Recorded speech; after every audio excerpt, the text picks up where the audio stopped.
రారా నాన్న, ఎలా ఉన్నావు? బాగానే ఉన్నా నాన్న. హ్యాపీ బర్త్డే రా. థ్యాంక్ యూ నాన్న. Wish you many more happiness of the day రా. థ్యాంక్ యూ అన్నయ్య. నీకు గిఫ్ట్ తీసుకొచ్చా. అవునా, ఏంటది? బయటికి రా చూద్దాం.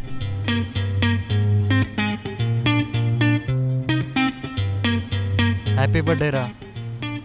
ఇవన్నీ ఎందుకు నాన్న ఇప్పుడు? ఎందుకేంట్రా, ఈ హైదరాబాద్ సిటీలో అటు ఇటు తిరగడానికి కనీసం బైక్ ఉండాలి కదరా. సరే బాబాయ్, నేను ఆఫీస్కి వెళ్తున్నా, నైట్కి వెళ్తాం.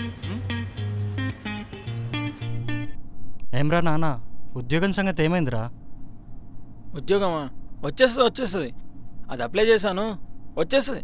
అది పెద్ద మ్యాటర్ ఏం కాదు నాన్న. అంటే చదివే సంవత్సరం అయింది కదా, జాబ్ రాలేదా అని అడిగారు రా పెద్దనాన్న. పెద్దనాన్న ఏం చేస్తున్నాడు? ఖాళీగానే ఉన్నాడా? ఏదైనా పనిపాట ఉందా? షాప్ ఉంటుంది కదరా, షాప్ చూసుకుంటాడు. ఖాళీగా ఎందుకుంటాడు? ఓ, అయితే పనిపాట ఉందన్నమాట. పనిలేక ఏమైనా అడిగాడేమోనని అనుకుంటున్నా. ఏంట్రా అలా మాట్లాడుతున్నావు? లేకపోతే పెద్దనాన్న ఏమైనా ఫీజులు కట్టాడా? నన్ను కాలేజ్లోకి పంపాడా? ప్రతి అడ్డమైన వాళ్ళు ఏది పడితే అది అడిగితే సమాధానాలు చెప్పేస్తారా? పెద్దనాన్నని పట్టుకొని ఏంట్రా మాటలు? పెద్దవాళ్ళు కనుక ఆ మాత్రం అడుగుతారు. సరే, ఇంకోసారి నన్నే కాల్ చేసి అడగమను. అరే అన్న ఏదో జాబ్ చూపిస్తా అన్నాడు కదరా, అదేమన్నా ట్రై చేయకపోయావా? ఏంటి నాన్న నువ్వు? నీకు నా గురించి తెలీదా? నా గురించి తెలీదా అంటున్నా. ఏదైనా అంత ఈజీగా యాక్సెప్ట్ చేయను. వస్తే కష్టపడి చేసుకుంటా. Last 15 minutes ago. అంటే మామయ్య కూడా అడిగాడు, నీకు జాబ్ వస్తే అనుష లేదు నీ మరదలు, తనని నీకు ఇచ్చి చేద్దామని. ఏం మాట్లాడుతున్నావు నాన్న నువ్వు? అసలు ఏం మాట్లాడుతున్నావు నువ్వు? పెళ్ళేంటి పెళ్ళి? ముందు నాకు జాబ్ రావాలి, కార్ కొనాలి, ఫ్లాట్ కొనాలి, డబ్బులు సంపాదించాలి. అప్పుడు కుదిరితే పెళ్ళి, లేదంటే లేదు. మీ పెద్దోళ్ళకి ఏమైనా బుర్ర అనేది ఉందా? బుర్ర అనేది ఉందా అంటున్నా. ఒక విషన్ ఉండదు, ఒక ప్లానింగ్ ఉండదు, ఒక పద్ధతి ఉండదు, ఒక ఆలోచన ఉండదు. మళ్ళీ మీరు మమ్మల్ని అడిగేది పైగా జాబ్ వచ్చిందా, శాలరీ ఎంత? ఏంటి నాన్న ఇది? పెళ్ళంట పెళ్ళి, మళ్ళీ దాంతో ఆ చుంచుముఖం వేసుకుని ఉంటుంది అనుష, దాంతో నాకు పెళ్ళి. ఏంటిది చిరాగ్గా? ఇప్పుడు ఏమైందిరా అలా మాట్లాడుతున్నావు? లేకపోతే పిచ్చి పిచ్చి డెసిషన్స్ నాకు తెలియకుండా తీసుకుంటే ఇంకోసారి ఊర్లోకి కూడా రాను నేను.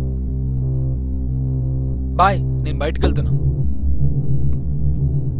రే ఆగరా రాజు, రే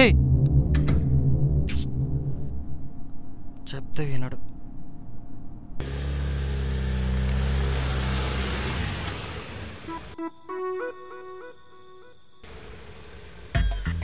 బాయ్ బాయ్. ఇప్పుడు వచ్చింది ఇది. Hey Raju, happy birthday. ఎవరికి అక్కర్లేదు, నీ బొక్కల అదేంటి అలా అంటావ్? లేకపోతే ప్రతిసారి 12 తర్వాత కాల్ చేసేదాన్ని, ఇన్స్టాలో పోస్ట్ పెట్టేదాన్ని. అలాంటిది ఇప్పుడా నువ్వు నాకు విష్ చేసేది? నువ్వు ఎలాగో ఈ టైంకి వస్తావు కదా, కలిసినప్పుడు చెప్దాం అనుకున్నా. పైగా నాకు ఆఫీస్లో చాలా వర్క్ ఉంటుంది రాజు, దానివల్ల చెప్పలేకపోయా. I'm sorry. ఎవరికి అవసరం లేదు నీ సారీ. అయినా ఎవడాడు ఊరికే వచ్చి డ్రాప్ చేస్తున్నాడు? నీ బాయ్ ఫ్రెండా? బాయ్ ఫ్రెండ్ ఏంటి బాయ్ ఫ్రెండ్? చెప్పా కదా ఫ్రెండ్ అని. అదే వాడు బాయ్ కదా, అందుకే బాయ్ ఫ్రెండా అని అడిగా. కొంపతీసి గేయా ఏంటి? రాజు, ఈరోజు నీ బర్త్డే, నా చేత తిట్లు తినకు. అంటే నీకు నన్ను తిట్టాలని ఉంది కదా?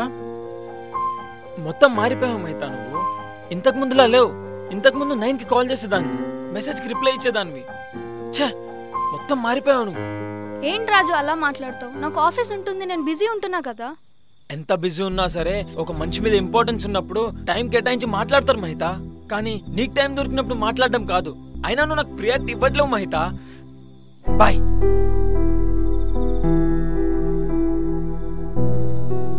రాజు, రే రాజు.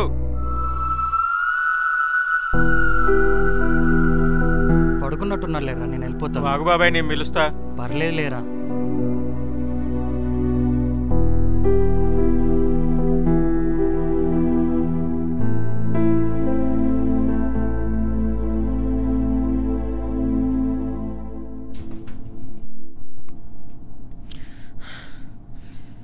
మైతా మైతా మైతా దీనమ్మా.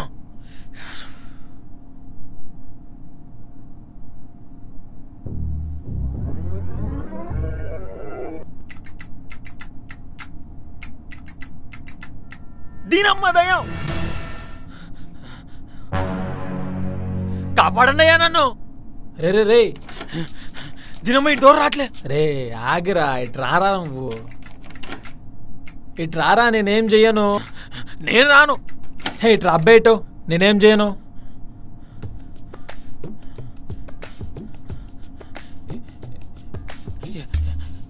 ఎవరు నువ్వు? దయాన్వా? దయ్యాన్వా బొక్క కాదు. మరి ఎవరు నువ్వు? చెప్తా. నువ్వే నేను, నేనే నువ్వు. అంటే నా అంతరాత్మవా? నీ ఎదవ ముఖానికంత సీన్ లేదులే గాని నేను చెప్పేది సరిగ్గా విను. మరి ఎవరు నువ్వు? నేను చెప్పేది సరిగ్గా విను. నువ్వే నేను, నేనే నువ్వు. నేను నీ ప్యారలల్ వరల్డ్లో ఉండే నువ్వు.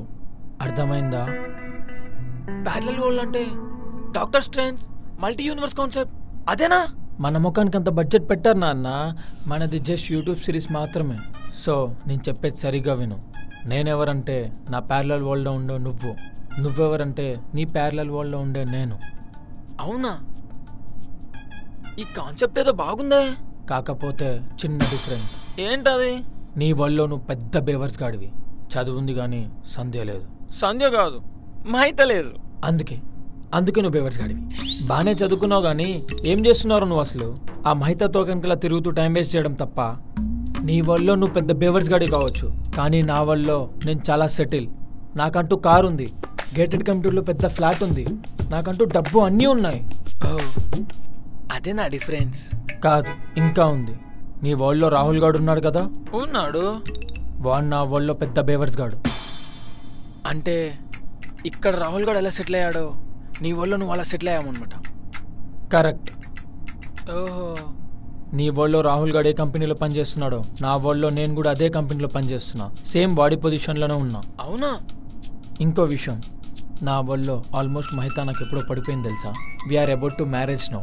అవునామా?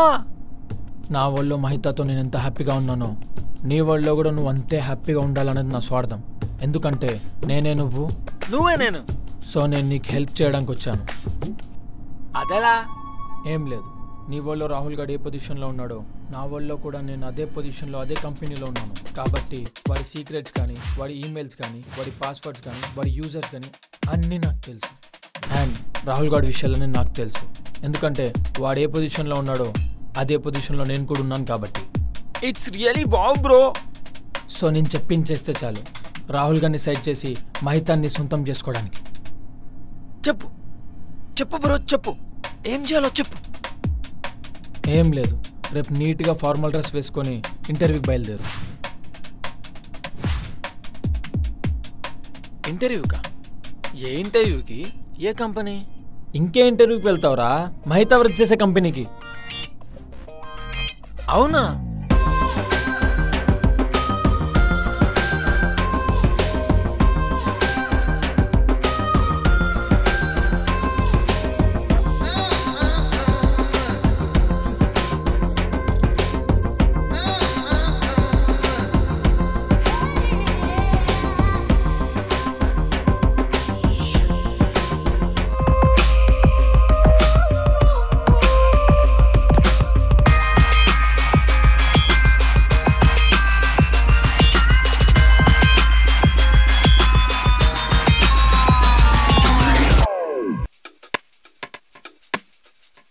ఇప్పటికిప్పుడు మహిత వర్క్ చేసే కంపెనీకి ఎందుకు వెళ్ళటం?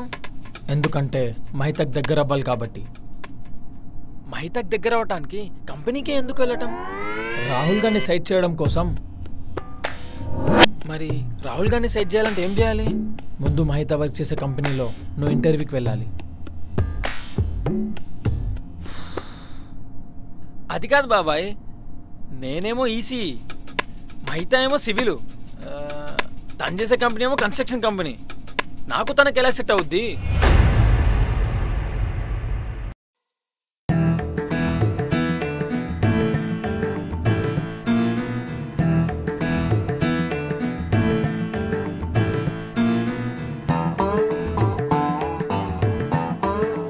సరే ఇప్పుడు ఏం చేయమంటావు నన్ను? ఇంకేంటి లేటు, బయలుదేరి ఇంటర్వ్యూకి. నీకు ఈ జాబ్ ఇవ్వలేను, ఇవ్వను కూడా. అదేంట్రా అలానే సాడు? హే నువ్వేంటి ఇక్కడ? నాకు జాబ్ వచ్చింది.